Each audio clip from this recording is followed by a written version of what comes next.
I can't describe the shallow corpse that fills the tides, the water against a sharp pain that I hide, pushing against the grains of sand, as to touch the air with every last hand, gripping to the past sought peace that wanders to defeat, the awakening to seek sight when hope has no light.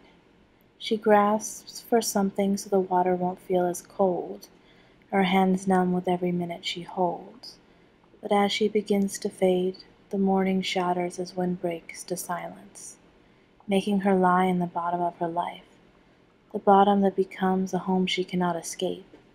The wings that gave way to the hardest part is to lay in the arms of a dark day, turn away as the tides call me near, a shallow fear.